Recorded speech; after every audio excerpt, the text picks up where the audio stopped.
Hello again. This is Casey Kasem, and this is American Top 40. Welcome to our weekly countdown of the 40 best-selling songs in the USA.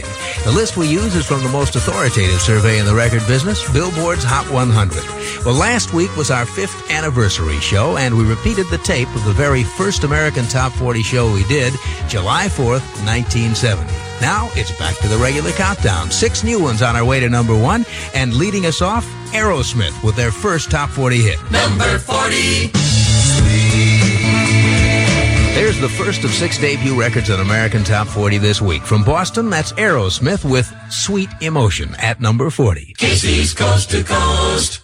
This is Casey Kasem in Hollywood, and we're counting down on our special survey, the top 100 hits of 1976, tabulated by the chart department of Billboard magazine. Well, this next song was a top 10 smash last spring, and the group who recorded it say that they weren't too happy about that. Aerosmith's guitarist Joe Perry told us that the song was the quietest, lowest energy piece in their repertoire, and if people went to see them because of the song, they'd be disappointed. Their hit ended up at number 51 for the year, and it's titled Dream On.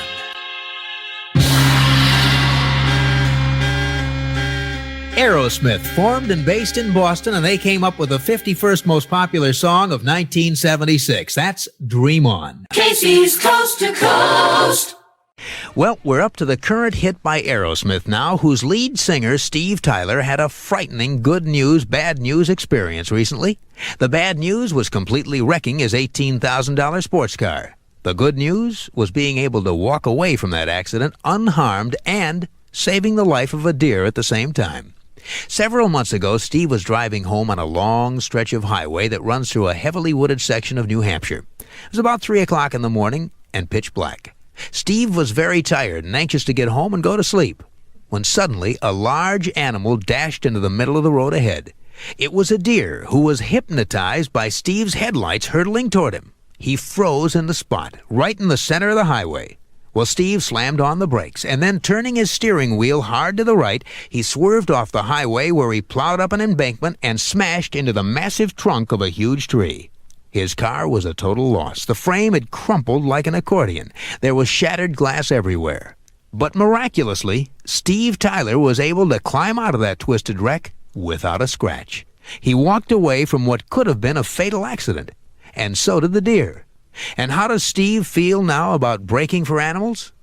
Well, when we spoke to him recently, he told us he has a brand new car, but he still believes in the same old bumper sticker slogan, I brake for animals. At number 23 this week on AT40, here is Steve Tyler, along with Aerosmith, and Come Together. Aerosmith and the Lennon and McCartney song Come Together at number 23, second week in a row, 6th week on the chart. Casey's Coast to Coast.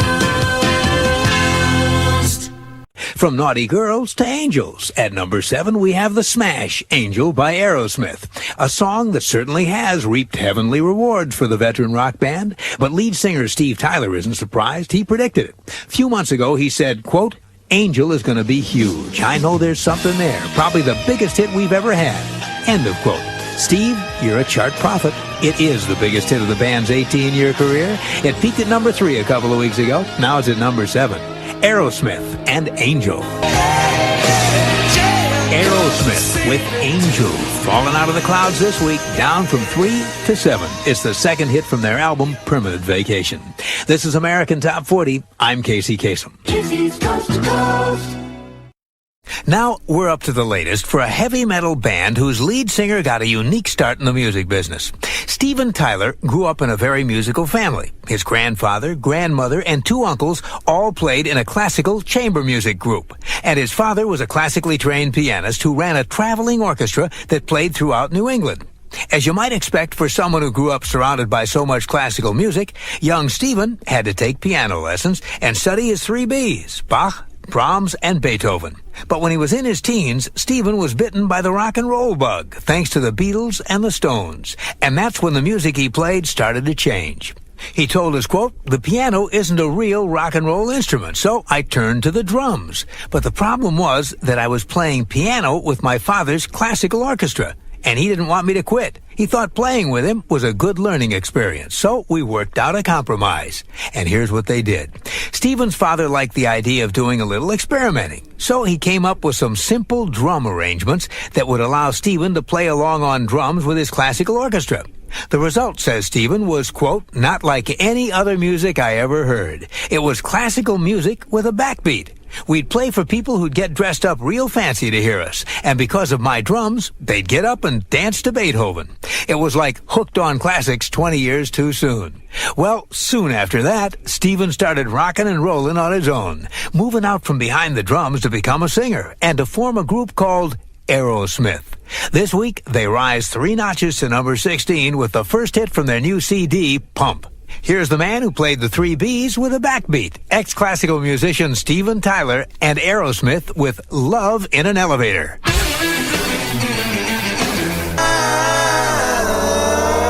They're not going down this week. Boston's Aerosmith is going up. They climb 5 big notches to number 16 with their 8th top 40 hit, Love in an Elevator. 15 big ones to go on our express elevator to number 1. Casey's Coast to Coast.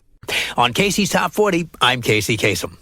Now we're up to the current hit for a heavy metal band with a reputation as Boston's Bad Boys of Rock. Well, these bad boys just did something good.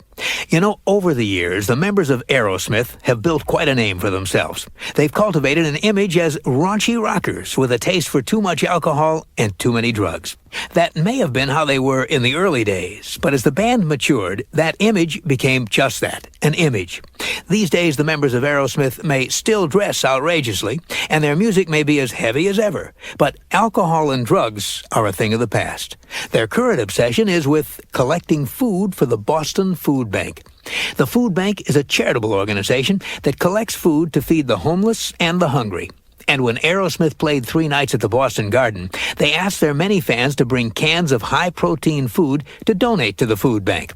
As an added incentive, the band announced that anyone bringing a number of cans equal to the frequency of their favorite radio station, 106 cans for 106 on the dial, for instance, would be given a backstage pass. And that means they'd be able to meet the band in person. Well, more than 800 considerate fans brought enough cans to earn those backstage passes. And in the end, the members of Aerosmith collected more than 20 tons of canned goods. Not bad for a band with such a hard-rockin' bad reputation. Well, this week, those bad boys of rock continue to do good on the charts. Their former top 10 is survey song number 20. Here's Aerosmith on Casey's Top 40 with Janie's Got a Gun. 2 weeks ago, they peaked at number 8. Last week, they were at number 11, and this week, Aerosmith falls to number 20. From the album Pump, that's Janie's Got a Gun, as the countdown rolls on. Casey's Top 40. On Casey's Top 40, I'm Casey Kasem. Now we're up to the latest hit for a band that made a tough pledge early in their career. They were going to play big halls or not play at all.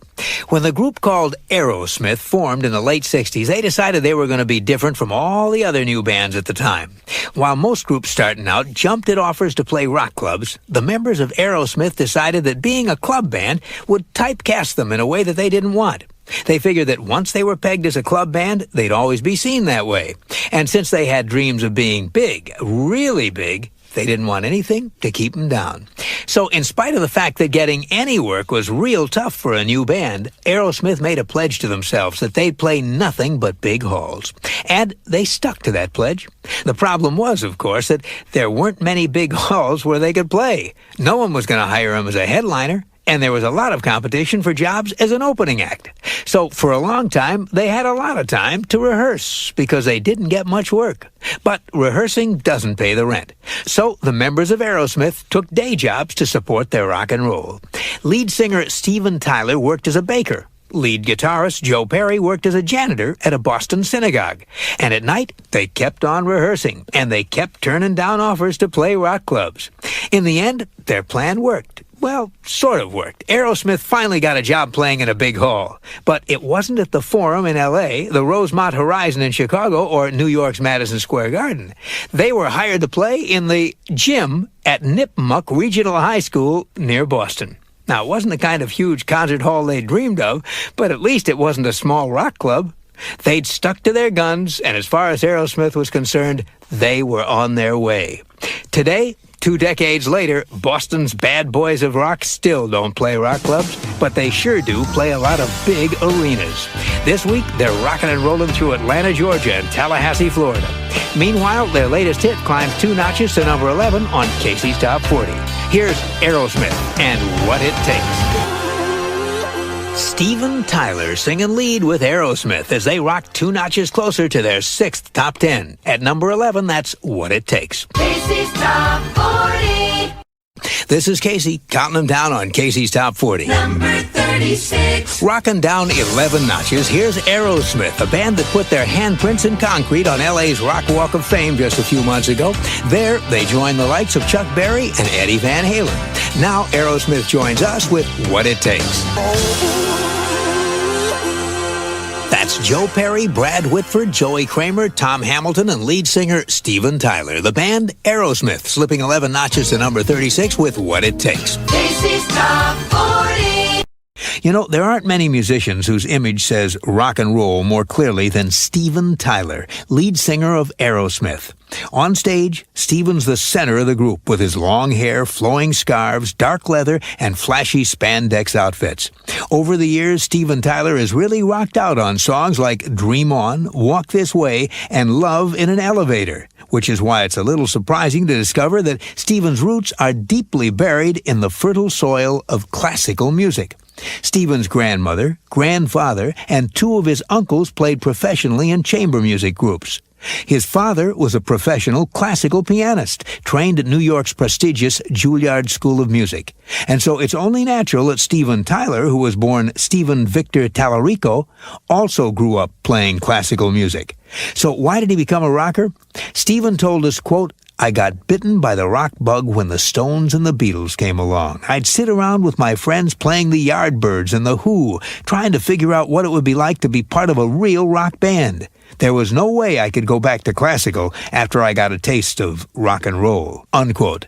But that's on stage and on records. When Steven gets off the road and goes home to relax, he still likes to sit at his piano and bring back his childhood. That's when you might hear him playing a piece of Bach, Beethoven, or even a little Chopin. Well, this week, the hard rocker with the classical heart won't get much chance to sit down at a piano. He's on the road, rocking and rolling live in Orlando, Miami, and Tampa. And here on Casey's Top 40, he rises a notch to number 9. This is Steven Tyler and Aerosmith with Amazing. Moving up a notch to number 9, that's the 5-man band Aerosmith with Amazing. 8 big hits to go on our way to number 1. Casey's Coast to Coast. Coming up, the song I Don't Want to Miss a Thing by Aerosmith, a band whose lead singer didn't want to miss the song's video, so he performed with a broken knee. Casey counts them down.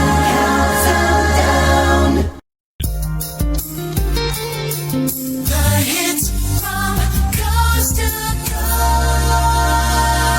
coast. These are the 40 biggest hits of the 1990s, and we're counting them down. Dropping in at number 16 is the biggest single ever for a group that had been together for 28 years before scoring their first number 1 on the pop chart.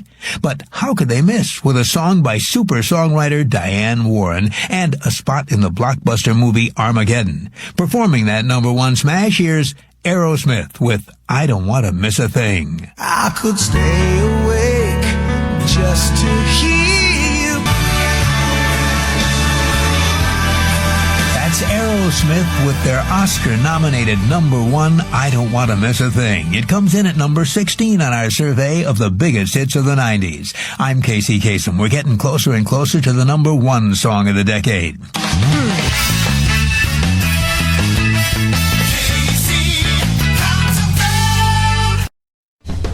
Casey's Coast to Coast. Mediabase does the rankings, and we're counting them down.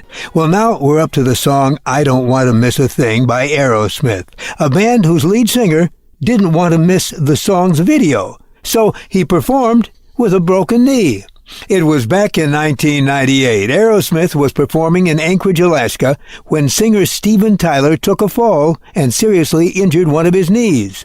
He needed immediate surgery. But Steven had one thing to do first. He flew to Los Angeles with the band to tape the video for the song, I Don't Want to Miss a Thing. And he did it with his damaged knee in a cast. Though he was in pain, Steven performed with his trademark energy, except in this case, he wasn't leaping around the stage. He says, once I got into it, the pain went away. I had roadies watching me to make sure I didn't try to run around. That would have been bad. Now, here's Aerosmith with that song, an extra from 1998, I Don't Want to Miss a Thing. From 1998, that's Aerosmith with an AT10 Extra, a song that topped the pop chart for 8 weeks. I Don't Want to Miss a Thing. And AT10 continues. Casey's Coast to Coast.